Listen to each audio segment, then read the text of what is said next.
Hi guys, welcome to another video.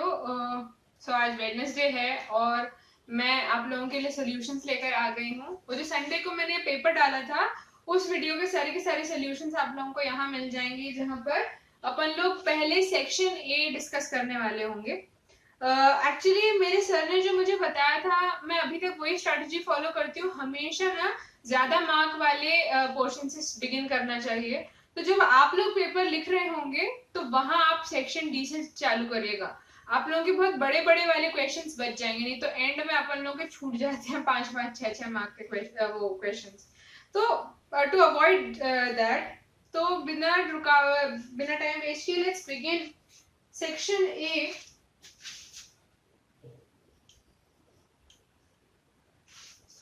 इसमें यहाँ पर मैं आप लोगों को बताऊंगी how to write it, and यहाँ पर मैं आप लोगों को उसे एक्सप्लेन करूंगी। तो सबसे पहले अपन लोग उसके सारे जनरल इंस्ट्रक्शंस पढ़ लेते हैं। All the questions are compulsory और यहाँ कोई और नहीं है। मैंने आप लोगों को इस सैम्पल पेपर में आपको कोई ऑप्शंस नहीं दे रखे क्वेश्चंस के बीच में। These question paper consists of 32 questions divided in 4 sections A, B, C, D. जहाँ section A contains 10 questions, 1 mark each. B contains 6 questions of 2 mark each. Section C contains 11 questions of 3 marks each, and section D contains 5 questions of 5 marks each. तो let us begin. Section A में 10 questions अपन लोगों को करने हैं, right? 10 questions अपन लोगों को करने हैं। फर्स्ट क्वेश्चन पे जाते हैं। अपन लोगों का फर्स्ट क्वेश्चन कहता है if x equal to 3 is one root of the quadratic equation x square minus 2kx minus 6 is equal to 0, then find the value of k. तो अपन लोगों की जो क्वाड्रेटिक इक्वेशन होती है उसकी हमेशा दो रूट होती हैं, क्योंकि x स्क्वायर के फॉर्म में होता है, उसकी दो आंसर्स आ सकते हैं। अपन लोग को एक आंसर पहले से दिया हुआ है, दूसरा आंसर अपन लोग को फाइंड नहीं करना, लेकिन अपन को k की वैल्यू निकालनी है हमेशा। अभी इस जगह पर आप लोगों को मैं समझाने के लिए बस बता रही हूँ कैसे लिखें। ये दिया हुआ है, एक उसकी रूट है और इक्वेशन दी गई है x square minus 2kx minus 6 equal to 0, right? और अपन लोगों को फाइंड क्या करना है? To find k। ये अपन लोगों के अभी की सिचुएशन है, अभी अपन लोगों को इसके अलावा कुछ नहीं पता और अपन लोगों को ये k ढूंढना है। अपन लोग क्या करेंगे, ये जो fx होता है ना, वो अपन लोगों को दिया हुआ है ये fx equal to 0 and fx की सेकेंड जो सिचुएशन यहाँ है वो ये है, राइट? यहाँ पर बोल रखा है कि 3 के होने से ये 0 हो रहा है, मतलब x अगर यहाँ अपन लोगों ने 3 रखा, x की वैल्यू की जगह 3 रखा, तो अपन लोगों की वैल्यू 0 हो जाएगी। तो मुझे लगता है यहाँ से आपको एक इक्वेशन मिलने वाली है, that is 3 square minus 2k 3 minus 6 से देख लेते हैं 9 minus 6k minus 6 equal to 3 minus 6k, right? ये आप लोग पहली चीज लिख लीजिए। Now because 3 is a root, तो अपन लोगों का क्या हो रहा है, इसे 1 लिख लीजिए और ये इक्वल टू 0 हो रहा है गिवन। ये जो चीज गिवन है उसमें आप लोगों को पता चल रहा है ये है, ये अपन का सेकंड हो जाएगा। ओके, यहां समझने के बाद first and second give us a thing, that is first equation और सेकंड इक्वेशन से अपन को क्या मिल रहा है, 3 minus 6k equal to 0, k equal to 3/6 और k equal to 1/2।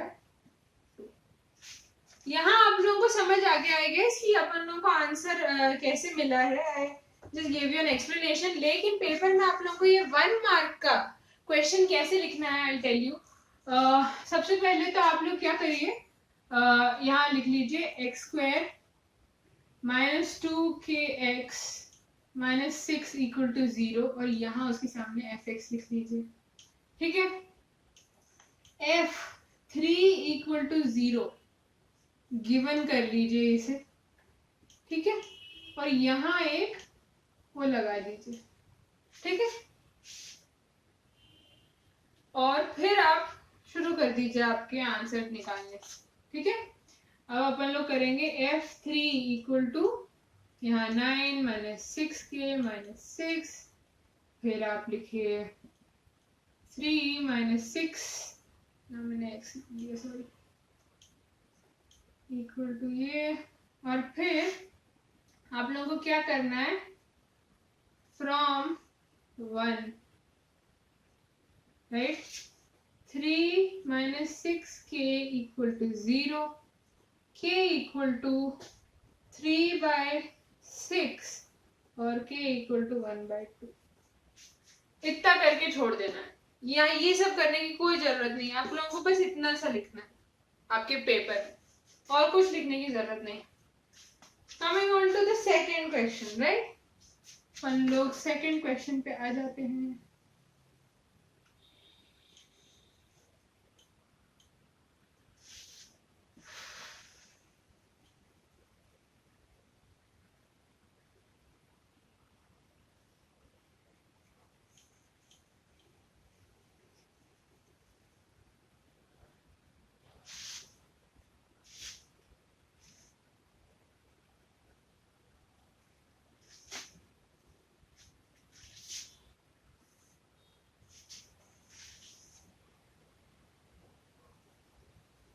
Second question AP का है। यहाँ अपन लोगों को ना कॉमन डिफरेंस दिया गया है -4, तो यहाँ d जो है इक्वल टू -4 कर दो। फिर अपन लोगों को बताया है कि a7 equal to 4 to find a first term of the AP. तो अपन लोगों को ये चीजें गिवन है, दो चीजें, और अपन लोग को फाइंड करना है फर्स्ट टर्म। सबसे पहले a7 को अपन लोग एक्सपैंड कर लेते हैं। a7 क्या होता है, a plus 6d equal to a7 right, और according to the given part ये इक्वल टू 4 हो रहा है। Now placing in the value of d, आपकी d की वैल्यू जो है अपन लोगों को यहाँ डालनी पड़ेगी। a plus 6 into -4 equal to 4 equal to a minus 24 4 a equal to 28। ठीक है, आप लोगों का आंसर इतने में ही आता। तो यहाँ पर आप लोगों को इतना सब करने की जरूरत नहीं है, मैं आपको बता देती हूँ यहाँ कैसे लिखना है। आप लोगों का जो एग्जाम होगा वहां लिख दीजिए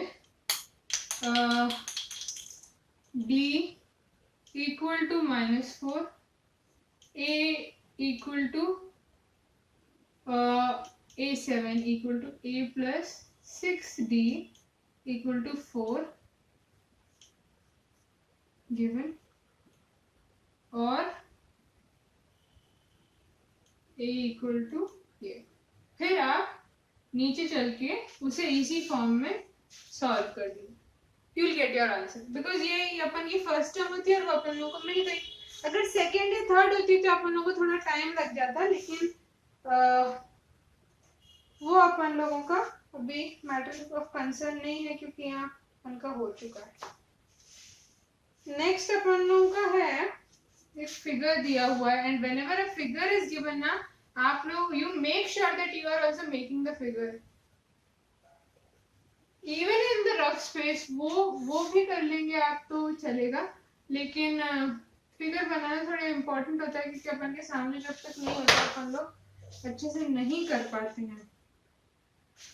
तो अपन लोग देख रहे हैं कि यहाँ मैं फिगर बना रही हूँ। Okay,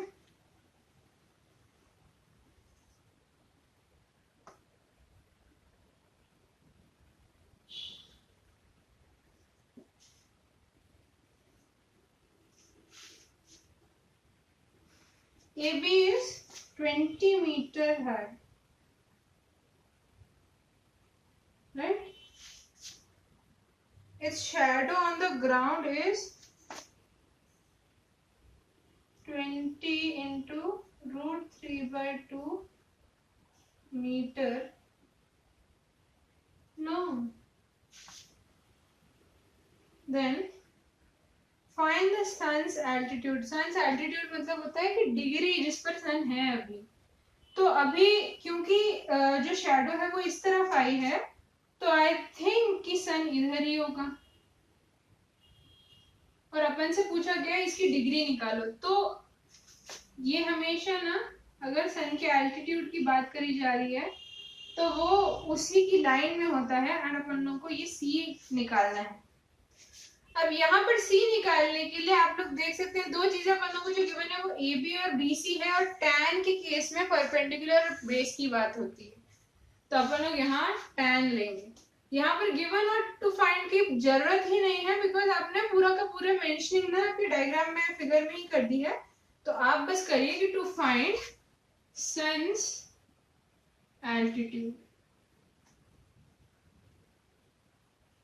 right? तो सन का एल्टीट्यूड निकालना है, ये सी निकालना है, दैट इज एंगल ए सी।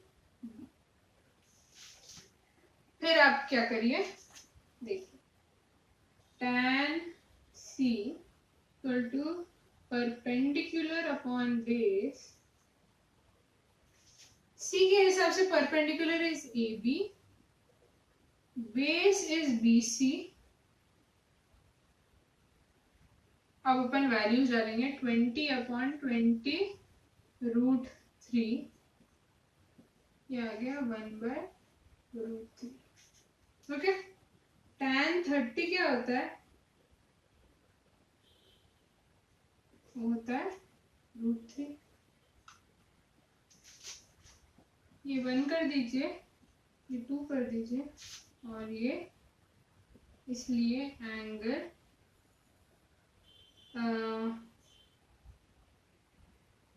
यहाँ मेंशन तो करना पड़ेगा अगर आप लोगों को आंसर दिखाना है। तो from 1 and 2 tan c equal to tan 30, hence angle ACB equals to 30 degree. यहाँ पर आपका आंसर ओवर हो जाता है। आई गेस ये पूरी की पूरी चीज करनी पड़ेगी। तो how to write in the paper also lies the same way. आप लोग इसकी फोटो खींच सकते हैं, आप इसे लिख सकते हैं, and let's move on to the third question. ये थर्ड क्वेश्चन था, और now let's move on to the fourth question, right?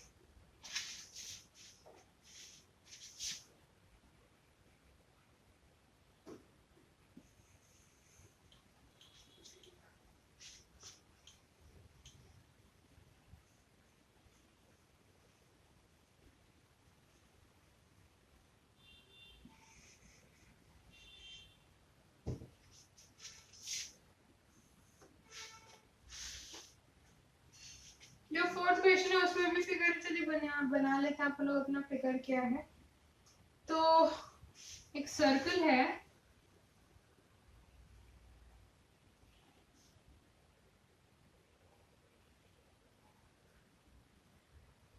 यही चीज है, मैं ना बना नहीं पाती कभी ठीक से। ये उसका सेंटर ओ है, और क्यू तक वो जॉइंट है, राइट? पी पर वो मिल रहे हैं, ये टी है, राइट? कॉर्ड पी क्यू कौन सी है, और आर क्या है? आप भी मेरे साथ बनाते रहिए, यहाँ जब समझाने का केस हो जाएगा तो आप लोग रुक जाइएगा।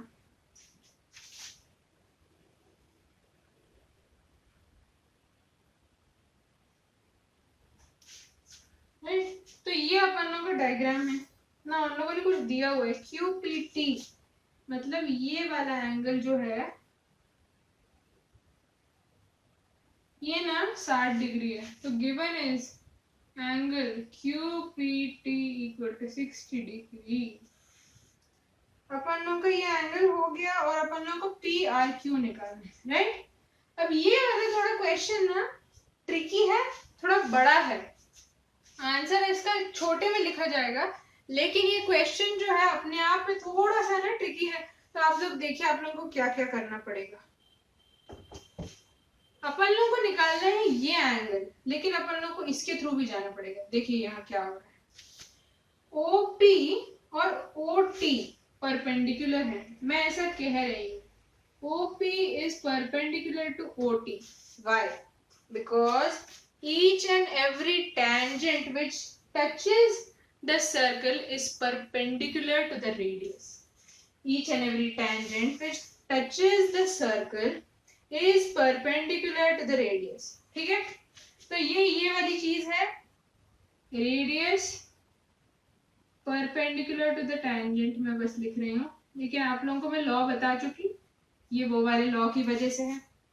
नाउ देखिए अपन लोगों का जो ये वाला एंगल है माय फ्रेंड्स, अपन लोगों को जो एंगल OPQ है, एंगल OPQ ये किस तरीके से निकल सकता है, ये निकल सकता है angle OPT minus angle QPT। ठीक है, इसकी वजह से अपन लोग का जो एंगल OPT है, एंगल OPT है वो 90 डिग्री हो रहा है, 90 डिग्री हो रहा है, because it is perpendicular. And angle OPQ अब कैसे निकालेंगे, angle OPQ equal to OPT 90 minus QPT that is 60 equal to 30। अपन लोगों का ये वाला एंगल निकल आया है 30। नाउ इन ट्रायंगल OQP एक बहुत ही अच्छी चीज है जो अपन लोग समझ सकते हैं बाय सीइंग कि ये और ये सेम है। इफ यू गाइज रियलाइज कि OP इक्वल टू OQ या QO इन लेंथ है, नहीं ये तो OQ ही लिखी गई, क्या OP और OQ लेंथ में सेम है, तो इसका आंसर है yes, because both are radius of the circle and hence ये ट्रायंगल आइसोसेलिस हो रहा है। ये ट्रायंगल जो है वो आइसोसेलिस हो रहा है, मतलब इसका जो ये एंगल है और ये एंगल है वो सेम हो रहा है, और अपन लोगों का angle OQP equal to angle OPQ equal to 30 degree हो रहा है कि नहीं। वैसे ही ट्रायंगल OQP में मैं आप लोगों की जगह से ये हटा रही हूँ, क्योंकि इस बार अपन लोगों को सभी लिखना पड़ेगा।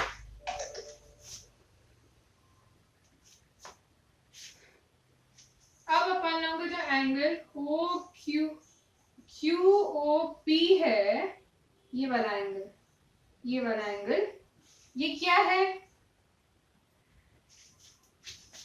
ये होगा 180 minus summation of angle OQP plus angle OPQ। क्या ये आप लोगों को समझ आया? बिकॉज 180 क्यों ले रहे हैं अपन लोग यहाँ, because summation of all the angles of the triangle are 180, उसमें से आप अगर ये दोनों एंगल्स माइनस कर देंगे तो केवल यही एंगल बचेगा। अगर आप ये वाला एंगल और ये वाला एंगल उसमें से माइनस कर देंगे तो यही वाला एंगल बचेगा। तो अपन लोगों का वो एंगल निकल रहा है QOP इक्वल टू 180 माइनस 60 हो रहा है, 30 प्लस 30 120 हो रहा है कि नहीं, हो गया। नाउ देखिए इन अ quadrilateral क्वाड्रिलैटरल जो अपन लोग के डायगोनल एंगल्स होते हैं वो सप्लीमेंट्री होते हैं, है कि नहीं? डायगोनल एंगल्स आर सप्लीमेंट्री, माने summation of those angles will be 180, है कि नहीं? तो अपन का ये जो आर एंगल है और ये वाला एंगल है वो 180 के सम कर रहे हैं। ये वाला एंगल तो मिल गया, Q O P plus angle P Q R, angle P नहीं sorry P R Q, very very sorry, P R Q equal to 180, या क्यू ओ पी क्या निकला है? Angle P R Q equal to 180 minus 120, या angle P R Q equal to 60, है कि नहीं? समझ आया आप लोगों को?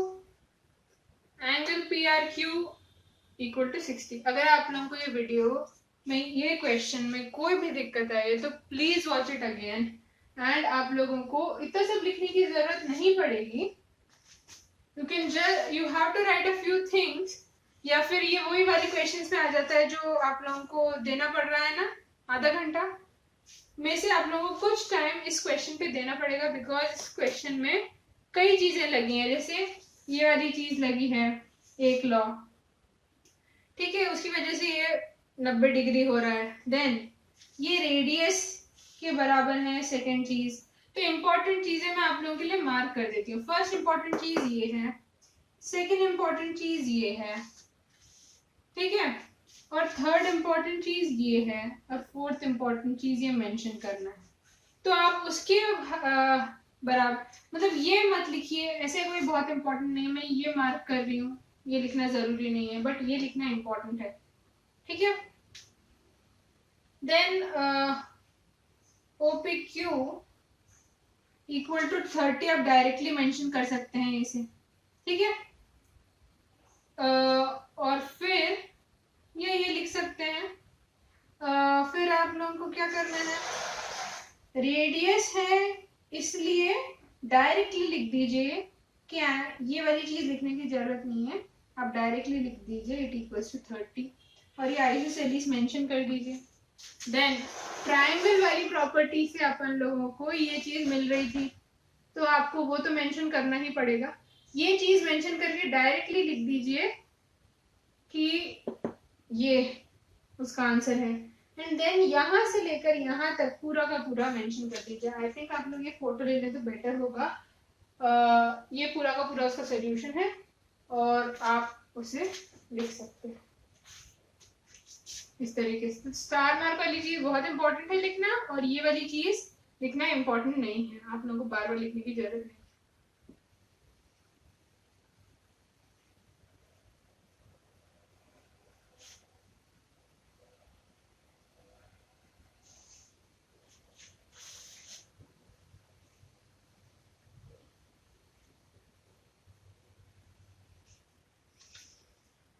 तो क्या अपन लोग एमसीक्यूज पे आ गए हैं? नहीं, मुझे क्यों लग रहा है अपन एमसीक्यूज पे आ गए हैं, या अपन लोग एमसीक्यूज पे आ गए हैं। तो अब अपन के 5 एमसीक्यू क्वेश्चंस हैं जो अपन लोगों को करने हैं, और इसमें आप लोगों को बिल्कुल भी उसका एक्सप्लेनेशन लिखने की जरूरत नहीं है, कहीं पर भी आपको उसका एक्सप्लेनेशन लिखने की जरूरत नहीं है। आपको बस उसके जो अपन लोगों का ऑप्शन होता है उस पर टिक मार्क, मतलब उसे लिखना पड़ेगा। तो अपन लोग आते हैं 5th क्वेश्चन पे। उसमें लिखा हुआ है कि first 3 terms of APR, we are on question number 5.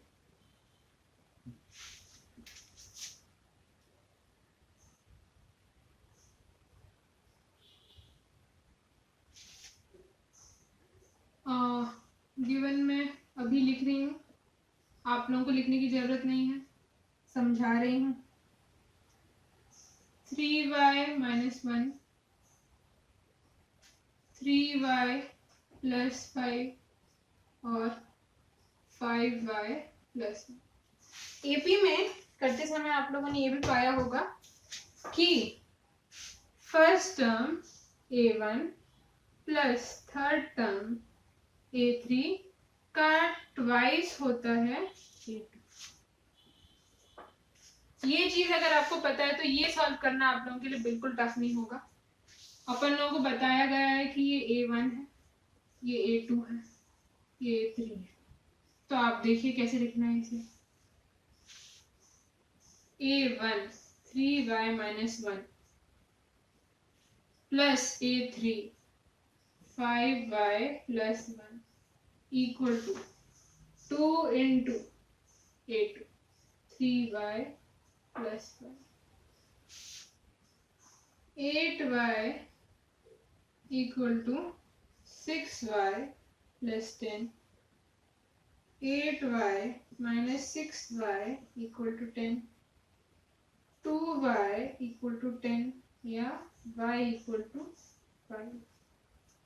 ये जो भी आपका ऑप्शन नंबर पर है दैट इज क्या है यहाँ 5 y की वैल्यू 5। आप लोगों को बस इतनी सी चीज लिखनी है आपके एग्जाम पेपर में। यहाँ क्वेश्चन मार्क कर दीजिए कि आप कौन सा क्वेश्चन कर रहे हैं।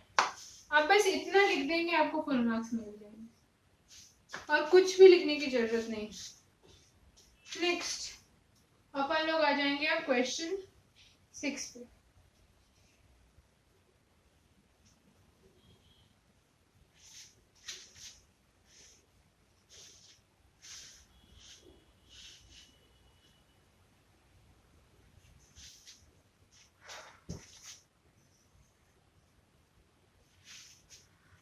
क्वेश्चन 6 में एक ट्रायंगल बना है और एक्सप्लेनेशन के लिए चलिए मैं भी आप लोगों के लिए एक ट्रायंगल बना दूं।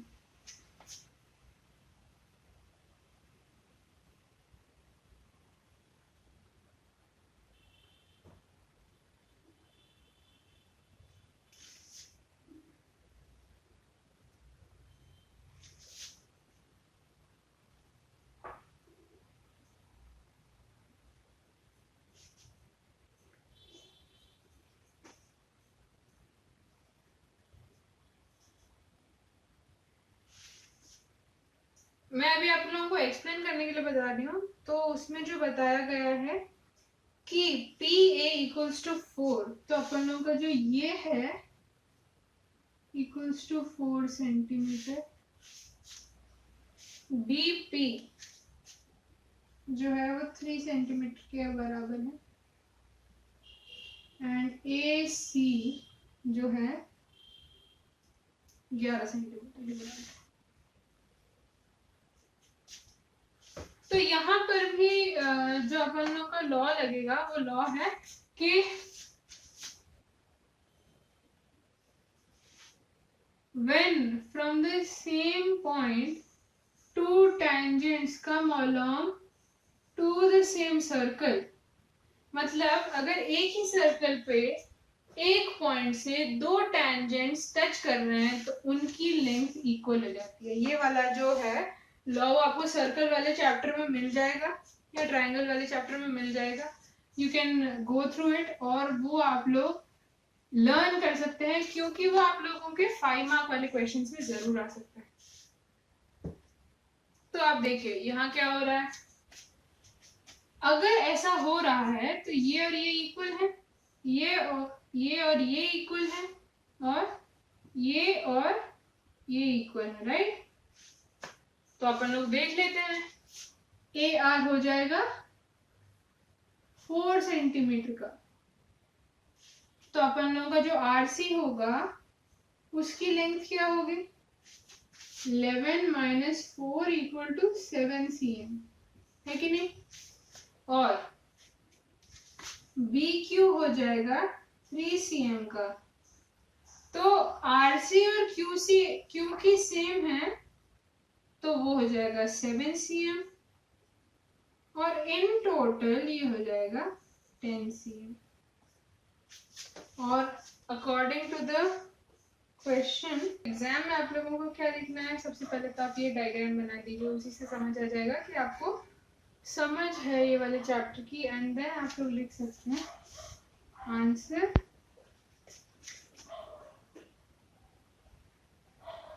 length of BC is 10 cm करके आप अपना आंसर छोड़ सकते हैं। Coming to our next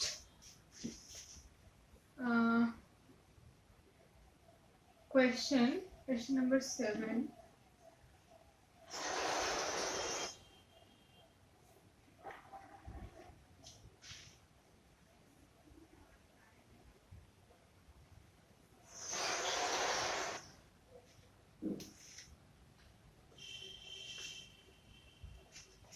question 7 भी अपन लोगों का मल्टीपल चॉइस है।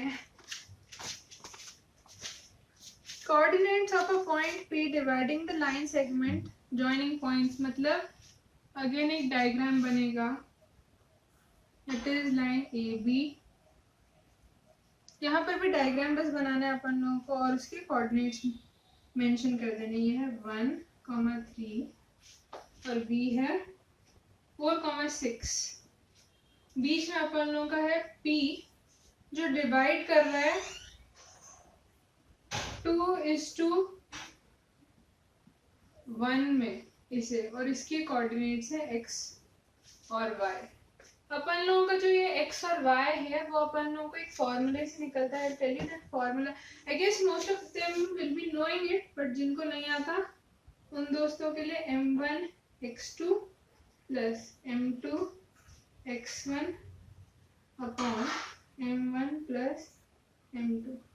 वो यहाँ कुछ लोग n भी लिखते हैं, you guys can choose whatever you want, बस वेरिएबल है वो वेरी करता रहता है इसलिए मैंने ये लिख दिया है। यहाँ अपन लोगों का y के लिए सेम m रहेगा, बस x की जगह y पुट कर दीजिए। m1 y1 plus m2 m1 y2 plus m2 y1 m1 plus m2। Let's find out. तो आप लोगों ने ये लिखा ना एग्जाम में, ये आपका स्टेप 1 होगा। एक्चुअली स्टेप 2 ये है आप लोगों का स्टेप 1। और कुछ चीजें आप लोगों को यहाँ बताने समझाने के लिए बताई जाएंगी, वो चीजें आप मत लिखिएगा। यहाँ आप लोग कैलकुलेट कर लेते हैं। जो ये वाला वर्क मैं आप लोगों को बता रही हूँ वो आप लोग ने यहाँ अपनी पेपर के रफ सेक्शन बनाकर कर लीजिए। जब ये 1 मार्क का है तो आप हमेशा यही करिएगा। m1 क्या है 2 इंटू x2 4 प्लस m2 क्या है m2 है 1 इंटू x1 क्या है 1 upon m1 plus m2 2 plus 1। Okay, you are getting what 8 plus 1 upon 3 9 upon 3 और 3। ठीक है, और यहाँ y में क्या मिल रहा है आप लोगों को, ये आप लोगों को दिख गया।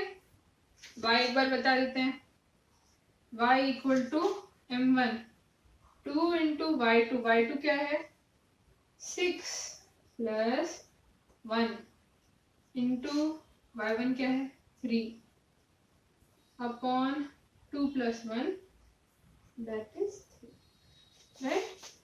12 plus 3 upon 3 15 by 3 और y equals to 5, right? आप लोगों को क्या लिखना है, वो केवल लिखना है। मैंने आपको भी सॉल्व करके बता दिया। अब देखिए आप क्या कर रहे हैं। x की वैल्यू क्या है 3, y की वैल्यू है 5 और अरे ये तो हमने गलत बता दिया, क्योंकि ये मल्टीपल चॉइस क्वेश्चन है ना। आप लोगों को कुछ और करना ही नहीं है, आप लोगों को तो कोऑर्डिनेट्स का केवल वो करना है। How to write in exam, how to write in exam, ये छोटा फॉर्म लिख देते हैं हम यहाँ पर। इसका आंसर तो केवल 3,5 है। बी 3,5 है इसका। बस इतना लिख देंगे तो आपको फुल मार्क मिल जाएगा। लेकिन आप ये जरूर बना दीजिएगा वहां, आपके कन्वीनियंस और आपके समझने के लिए, और कुछ भी लिखने की जरूरत नहीं है। बार बार रिपीटिंग इट, पहली की गलती के लिए हम आपसे सॉरी बोलते हैं, लेकिन आपको केवल यही लिखना है। Okay, coming on to the 8th question. देखते हैं 8th क्वेश्चन क्या बोल रहा है।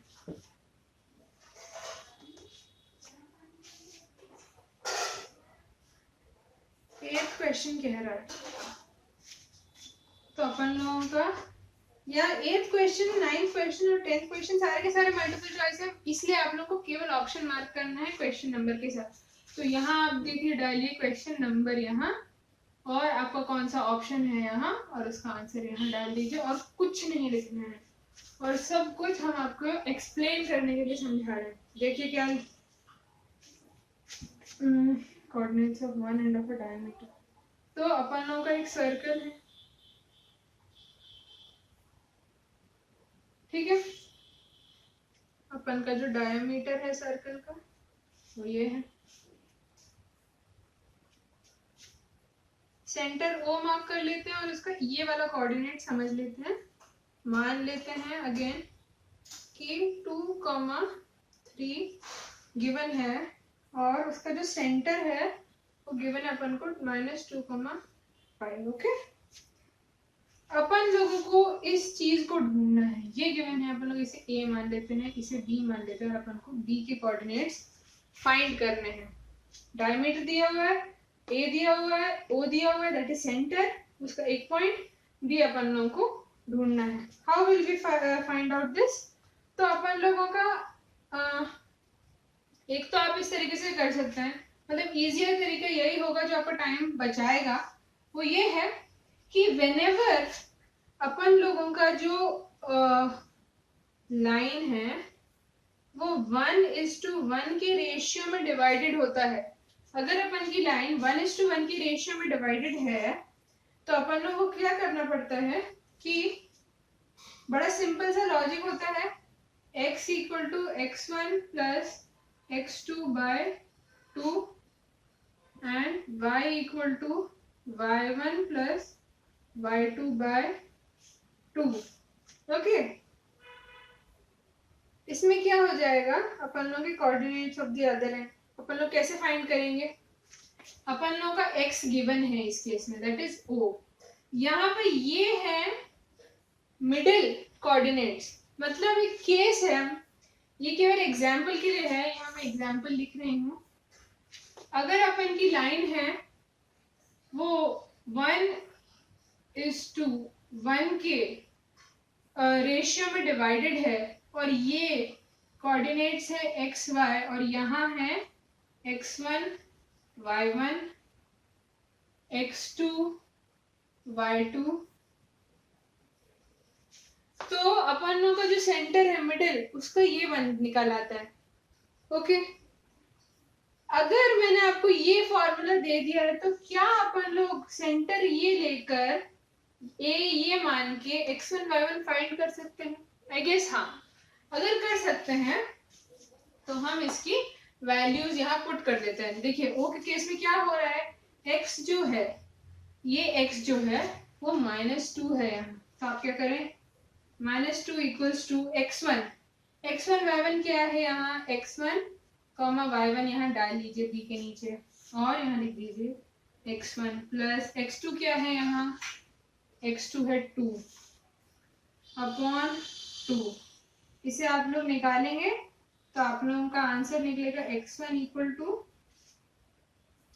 -4 -2, दैट इज -6। ठीक है, आप लोगों का x1 ये निकलने वाला है। और y1 अपन लोगों का कैसे निकलेगा, y1 अपन लोगों को निकालना है, यहाँ x, यहाँ y की जगह क्या दिया हुआ है 5, इक्वल टू जो अपन लोगों का y1 है वो प्लस अपन को यहाँ क्या दिया हुआ है y2 3/2 equal to 10 -3 equal to y1 और y1 इक्वल टू 7। ये अपन लोगों का आंसर है। और यहाँ पर अपन लोगों का आंसर बड़े ही अजीब अजीब ढंग में दिया हुआ है, तो आप लोगों को बड़े अच्छे से चेक करना पड़ेगा। -6 और +7 है अपन का आंसर। तो यहाँ क्वेश्चन जो है वो अपन का 8 है और अपन का जो ऑप्शन है वो ए है। आंसर अपन का ये है।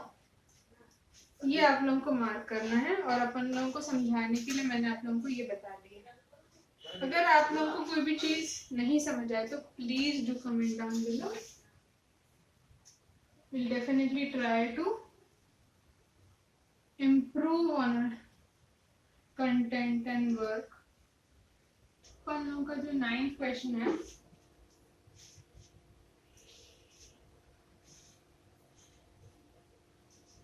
उसमें अपन लोगों को सम ऑफ 20 ऑड नेचुरल नंबर्स निकालना है। देयरफॉर अपन की जो एपी होगी वो ये हो जाएगी।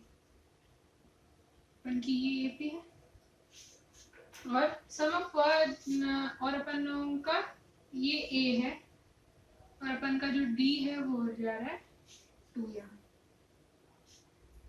अपन का जो फॉर्मूला है एसएन का वो कहता है n/2 2a plus n-1 into D.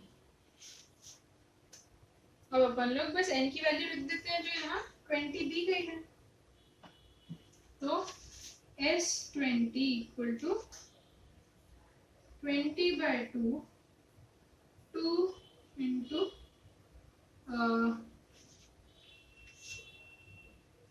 1 plus 20 minus 1 into 2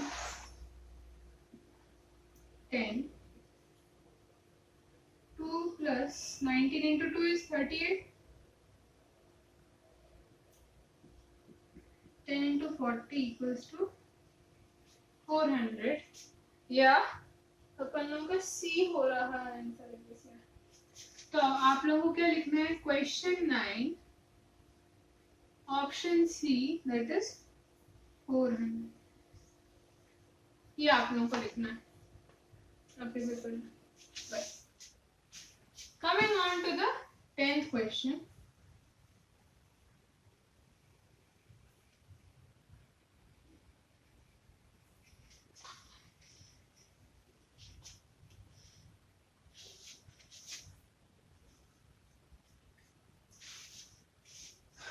question 10 में अपन लोगों को ना 2 इक्वेशन दी गई। यहाँ ना गिवन लिखना थोड़ा इम्पोर्टेंट है, तो आप लोगों को समझाने के लिए हम यहाँ लिख देते हैं।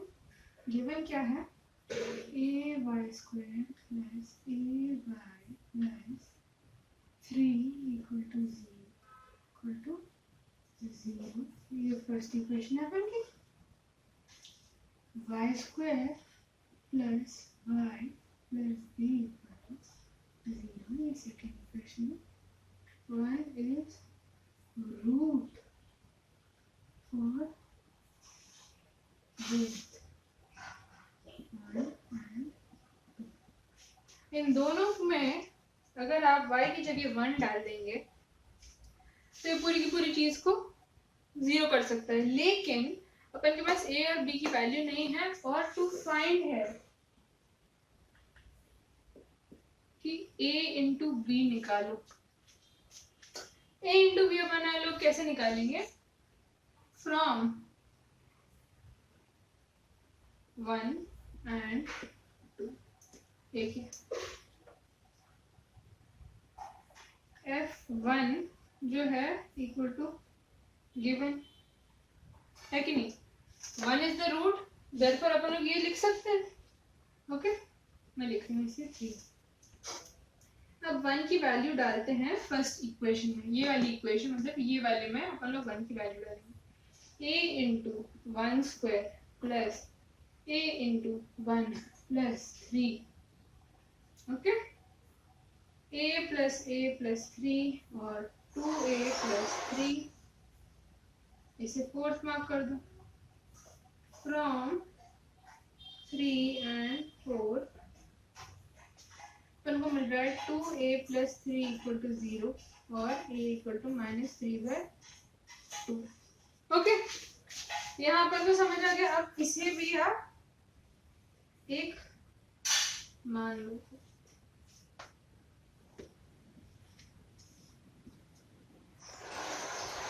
नाउ अपन लोगों का F1 एक और इक्वेशन के लिए 0 है कि नहीं, तो यहाँ कर दो मार्क 5।